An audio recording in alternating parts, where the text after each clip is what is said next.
I think in the luxury home market, though, really, and I'll be curious, Sharon, to see what you think about this. I think in the luxury home market, that the consumer really appreciates what we bring to the table. They appreciate the counsel and the experience that the typical luxury broker brings to the table. And I think, regardless of whether it's a seller paying the fee or buyer paying the fee, I don't think anybody's going to try to figure out how to not pay the fee. They want the service that we provide. And it's Well, interesting. The reason I say that is because right now in our market, for example, you know, there's a lot of pressure at the lower end of the spectrum because our firm is really large. And although I work in a market, it is an inherently luxury home market by virtue of where we are. We have other offices in some of the outlying areas that are not luxury homes, same brand, same company. And those offices oftentimes are dealing with deflating commission levels due to competition. And so your agents who are working the lowest price ranges mm, are often getting some of the lowest commission structures. right. Right. And agents at the highest end of the price range where we typically work are having the highest commission levels. It seems to be it's counterintuitive. But what I think that speaks to is that the consumer at the high end recognizes what we bring to the table, and they want buyer agency. They want listing brokers who are full service, high touch, who understand the dynamics of the industry. They want what we bring to the table. So I don't think I'll be curious to see. I don't think it'll impact our business so much at the upper end. But Sharon, I'm curious, what do you think? If suddenly if sellers were only paying a listing fee and not a buyer brokerage, how do you see that playing out? I don't see it as getting rid of realtors. I mean, particularly in the luxury end, I can name many situations where there's been a relationship of trust between the agent and buyer and buyer, seller, all the things over the years. And the so the client has decided that, instead of buying in Nashville, they're going to buy something in Seattle.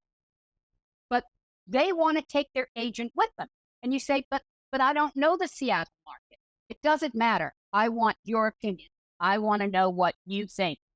And, so it may be a commission, but they're certainly going to be paying for your travel and everything else. So they're not penny pinching. They want that counsel, that relationship.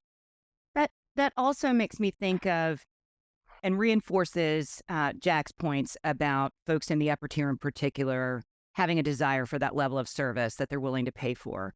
Think about it in how we send referrals, right? We were talking earlier about the importance of networking on a national scale, international, having those real estate professionals that we know and trust to send business to in other areas. So it's no longer about sending business.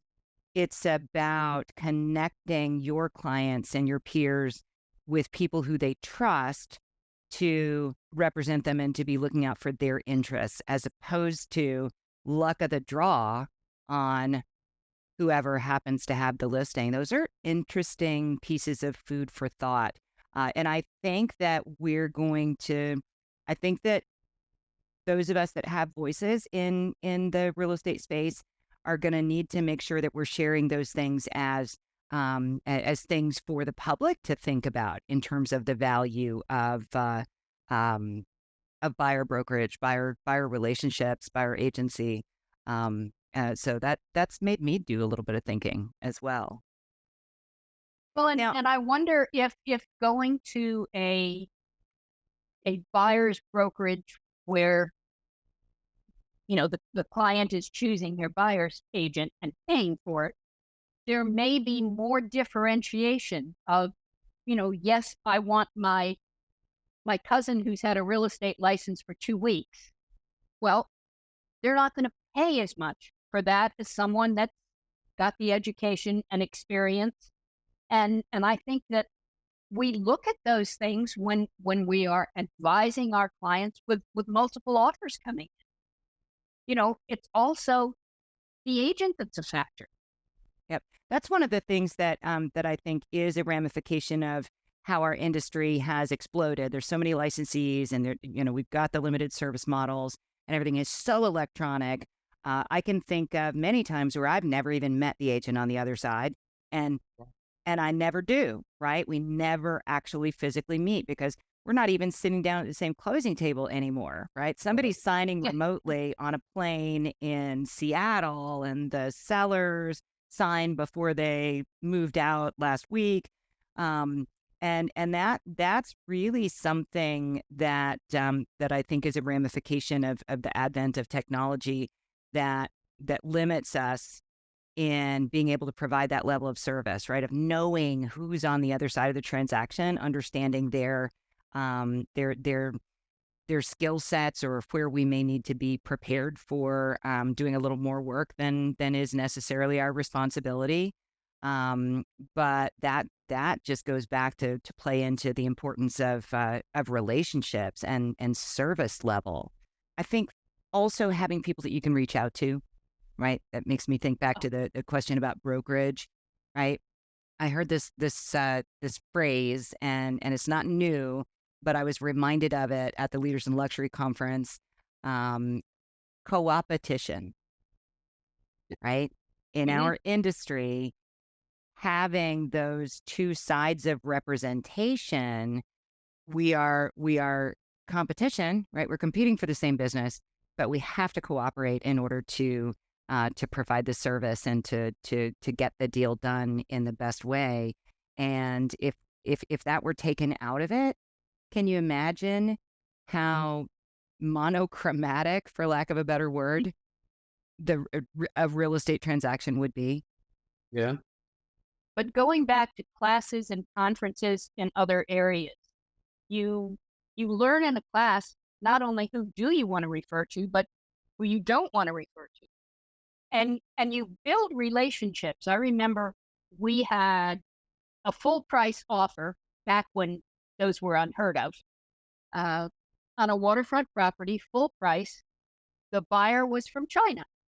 And, it was just this unsolicited, haven't seen the house, but I'm offering, you know, full price. And, so I asked the questions that I knew of. And, I asked for a copy of his passport and so on. And he sent it. And it still just seemed a little fishy. So I reached out to a colleague from my early cyber days in Vancouver, who is from Singapore. And I said, here's what I've got. What can you help me with? And he said, well, send me a copy of the passport. So I did. And he immediately called back and he said, no, this doesn't work. Nobody from that area of China would have that series of numbers or letters on their passport. It's obviously a phone. I mean, Interesting. where can you get that? Where can you get that knowledge? It's wonderful to have built these relationships year after year. And that's what you get from going to the conferences and staying in touch with people. Well, yeah, and the longer you've been in the business, the more opportunity you have to develop those relationships. I don't feel like there's a scenario that we can encounter on any day of the week that if I run into something that's new to me, and it's kind of fun to see something new once in a while because, Right. like, wow, this is a first for me. There's always somebody I can call as a resource to get help, and Yeah. oftentimes it's not necessarily somebody within my firm. It's somebody who's actually a competitor of sorts, a Yeah. colleague from across the aisle, and who I know might have had experience just as you described in a different arena that we can draw from, and that's again something we bring to the table. And the more that we attend conferences and the more that we interact with agents from different agencies, different brokerages, the more opportunity there is to have that kind of synergy, if you will. I love that part of our business. So, as we are getting close to our end, I want to give kind of an open-ended opportunity for Sharon. If you had words of wisdom to give to a new agent today, right? Like, think about it. I know you've never wanted to be a broker, right? Even though you Right. were licensed to be a broker, I know that you've Right. never wanted that, but you've been an incredible mentor, not just to me, but to dozens. Jack, I was sitting, Mom and I were sitting at a lunch in our brokerage, which is larger than we know everybody. We sat down with a woman that we had not met, and we introduced ourselves, and she her eyes got big and she said, Sharon Sen, she said, you're a legend. Right. And it was so interesting. But Sharon has given tons of guidance. She's been a great mentor um, to lots of folks. And I'm putting you on the spot a little bit, but I'd like to know if you had to give some words of wisdom to a new agent today or somebody who's looking to develop a new niche or move up in price range, what would that be? Well, I think the first would be if you could find a great mentor, because that it's more than just facts. If you can shadow somebody and see how they're thinking and what they do, that's invaluable. I would also say take all the education you can get and go away to get it. Go to do go away to do those things. Take your business seriously. Uh, Be there. I mean, I know agents that have lost clients because, well, I have to go home and cook Thanksgiving dinner. Well, yes, but maybe not this minute. And and I think that we've seen, because many people leave Florida in the summer, that some agents say, well, I'm taking the summer off because there's no business. Well, if you don't think there is business, then there isn't. And your actions mean there's no business. But if you think there's going to be business all the time, there is. So don't buy into things that aren't correct. Try new things, explore new things. The industry's always moving. But while you're exploring new things, don't ever abandon your old clients. the old clients Stay and in also, touch. and the tried and true, right? Old school, think about the handwritten Yeah, note, think about picking up the phone and calling somebody to check on right. them. That is a really good point. And I think that is a wise spot for us to end on is to think back and we can get a chuckle about all the changes that have been the fax machines and all of that. We can get a chuckle about the changes in the industry and where we are, and we can get mired down into paying too much attention to what's around the corner. But those old school tactics and techniques, I think that personal touch, that Ritz Carlton service, I think those are great Yeah. places.